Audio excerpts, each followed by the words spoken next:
3 moments that instantly reveal someone's true character. Machiavelli.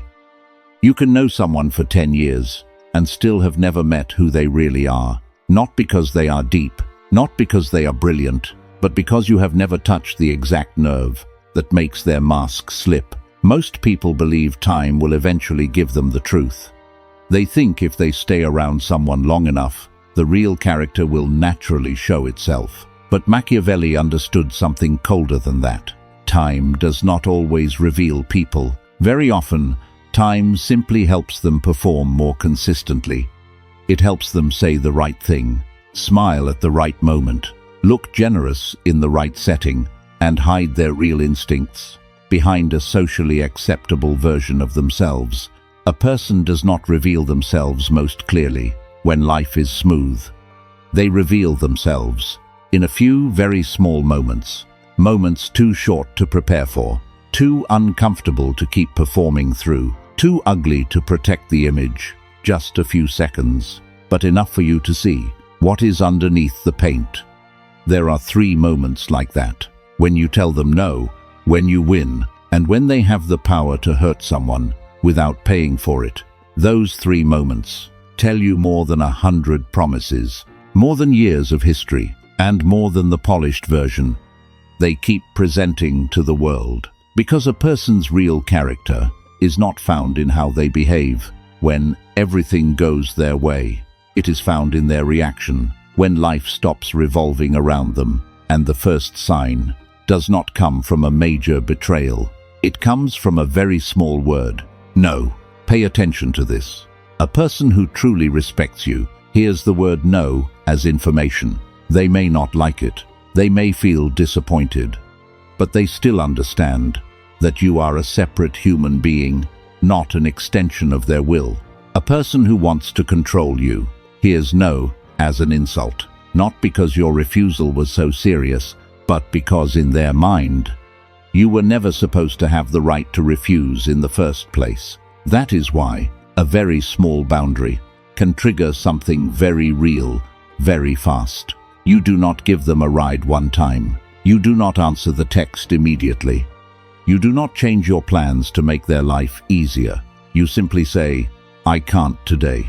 I'm not doing that. I don't want to." That is all. And suddenly, the air changes. Some people do not explode. They do not start a fight.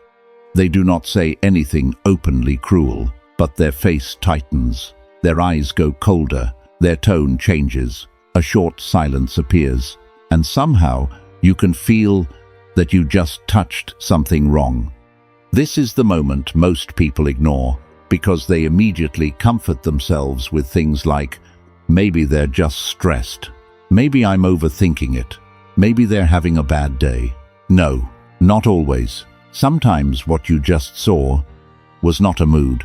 It was the raw irritation of someone who just realized you are no longer functioning like their property.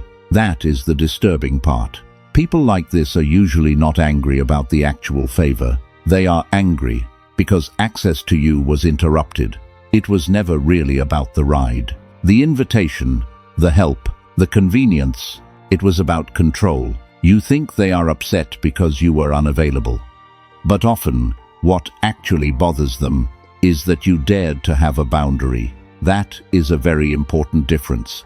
A mature person may not enjoy hearing no, but they still respect it.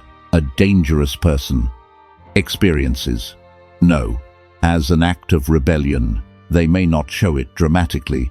People like this are often more subtle than that. They just become colder, less warm, less supportive, more passive-aggressive, more sarcastic, more distant.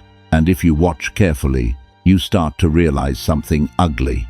Their kindness was never really kindness. It was a reward for your compliance. As long as you were easy to use, they were easy to be around.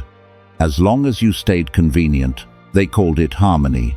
But the moment you put up even a small fence, you begin to see what they truly think about your independence. Do not judge people by how they ask for your help. Judge them by how they treat you after you say no. That is where character starts talking. Some people will say, "But everybody gets annoyed when they are rejected." That is true. Anyone can feel annoyed, but not everyone punishes. Not everyone turns cold. Not everyone quietly withdraws affection, respect, or goodwill the moment they cannot get what they want. If someone cannot tolerate a small boundary, do not hand them access to bigger ones.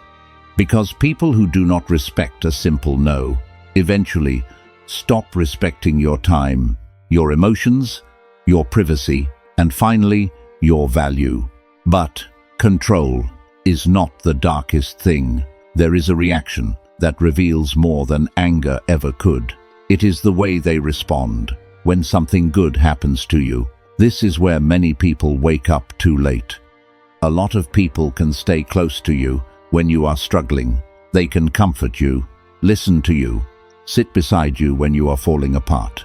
And in those moments, they seem loyal, they seem compassionate, they seem real.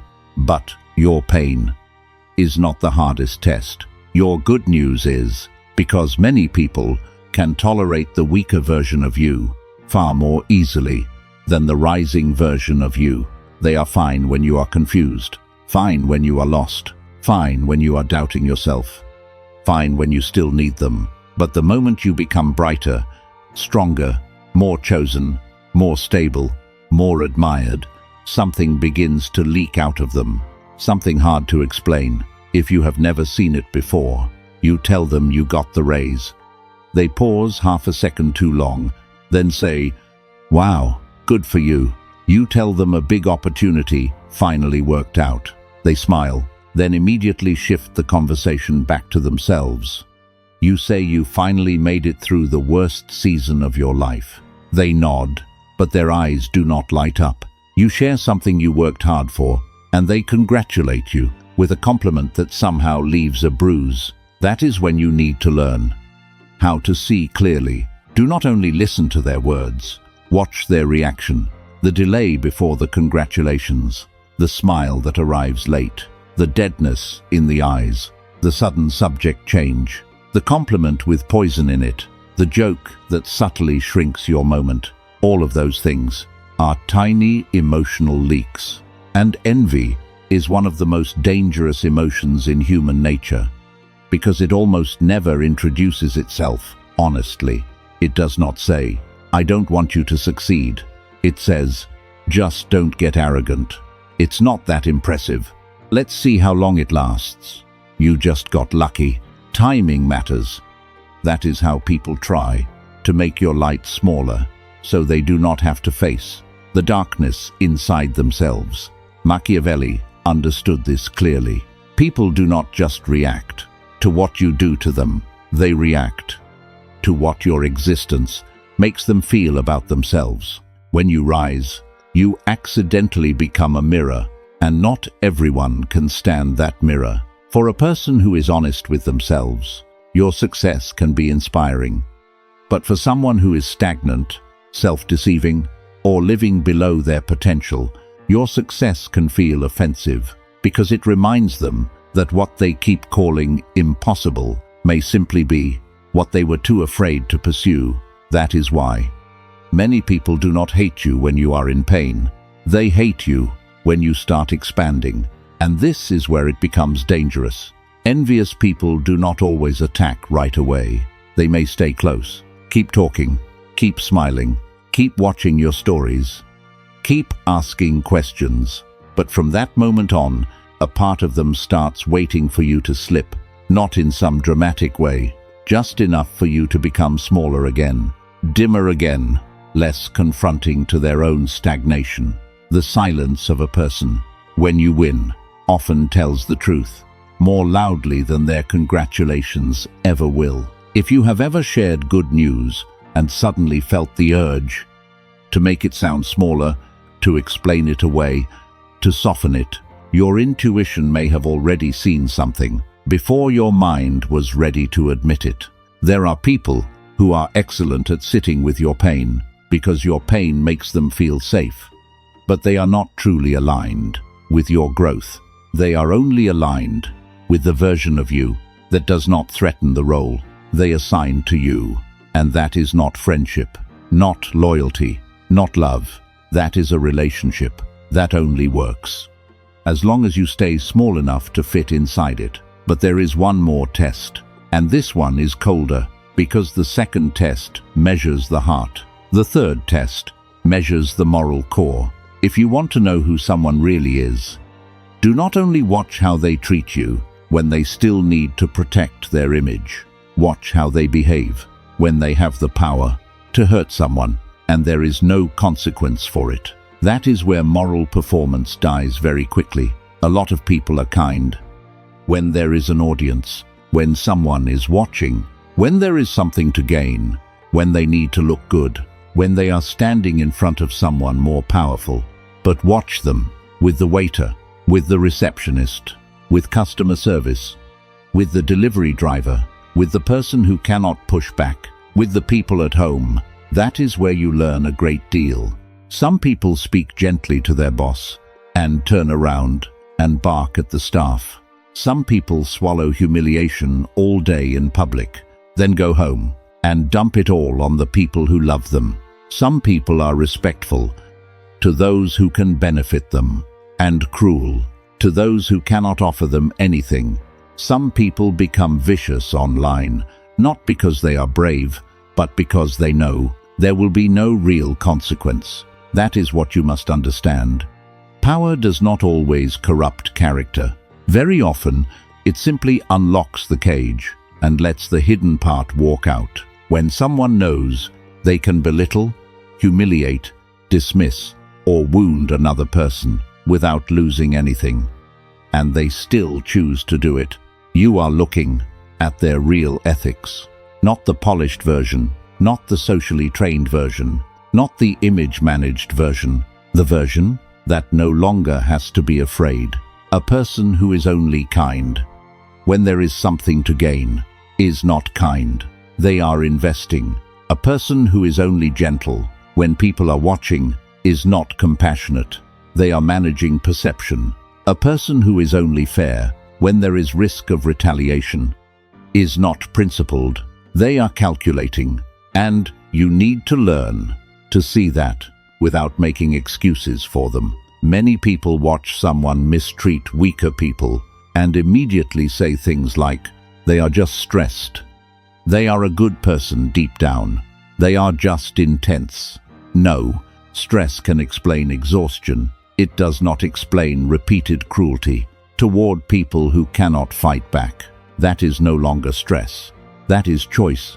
And that choice tells you that this person needs a safe victim to repair their damaged ego. If you see someone constantly needing a weaker target to dump their frustration on, do not mistake that for strength. That is usually weakness. Wearing armor. So now you have the three tests.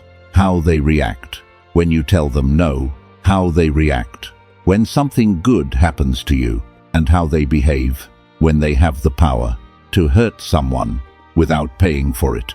If you see one sign, pay attention. If you see two, create distance. If you see all three, do not argue with their nature. Step back. This is where many people make the mistake.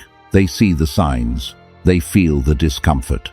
They even recognize the pattern, but they stay because they keep hoping that if they are patient enough, honest enough, kind enough, clear enough, the other person will finally change. Machiavelli would call that an expensive illusion.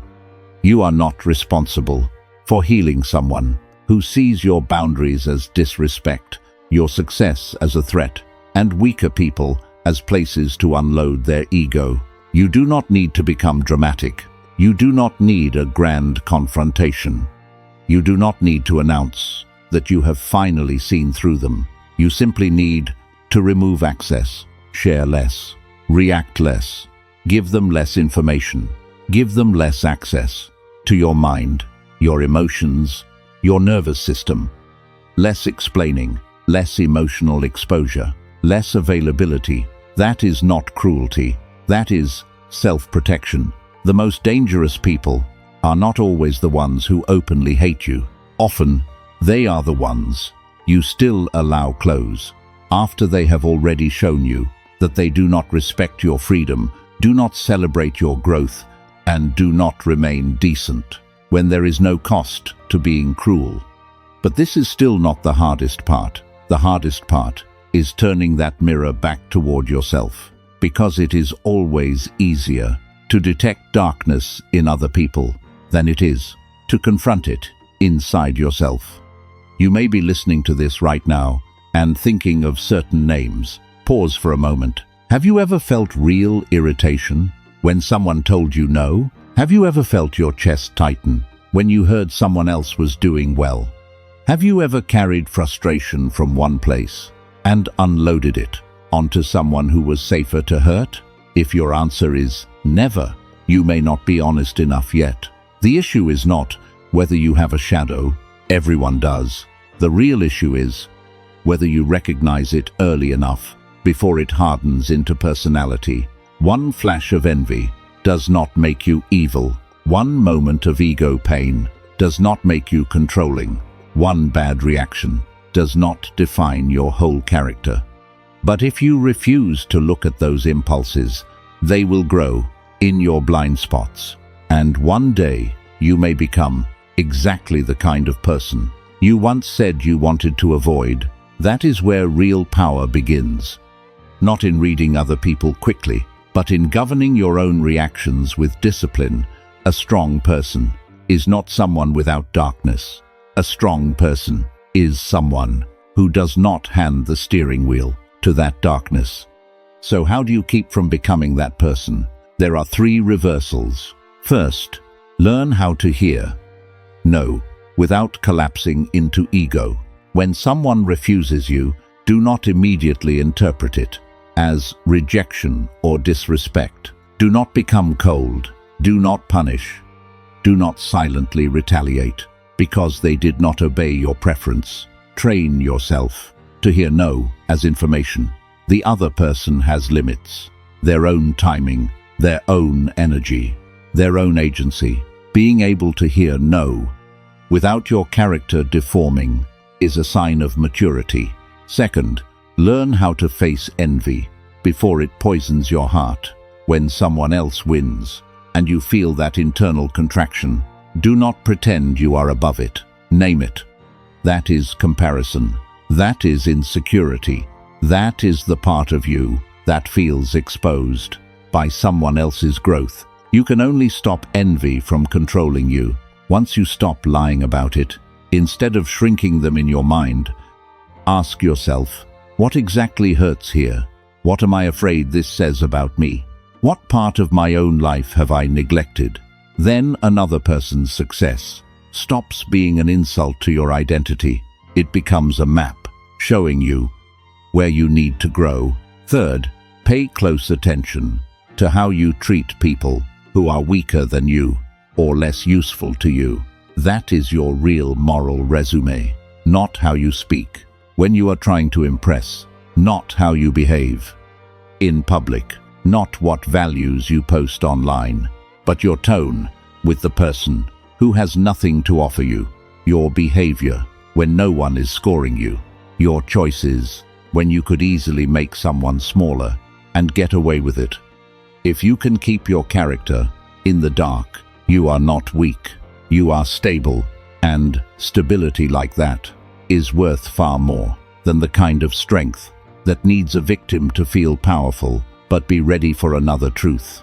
The moment you start changing, the moment you become clearer, quieter, harder to manipulate, more private, less reactive, more grounded in your own boundaries, some people will not like it. They will call you cold. They will say you have changed. They will tell you that you used to be easier, softer, more understanding. They will try to make you feel guilty for no longer being easy to use. Do not be surprised when a person gets upset because you now have boundaries. What they are losing is not your love. What they are losing is access. That is why real growth almost always creates backlash from people who were benefiting from the unguarded version of you. They are not grieving because you became worse. They are reacting because you became harder to control. Remember this: you do not need to become cold-hearted. You do not need to distrust everyone. You do not need to turn into stone. You simply need to watch reactions, instead of only listening to words. One piece of good news, one small moment of unpunished power, that is often enough to make the mask slide. From this point on, do not judge people by what they claim about themselves. Do not judge them by how long you have known them. Do not judge them by the image they carefully maintain. Watch them when they do not get what they want, when they watch you rise, and when they have the chance to become cruel without consequence. That is where character speaks louder than language. And do not forget the final lesson: recognizing dangerous people is only the first step. Not becoming one is the real power.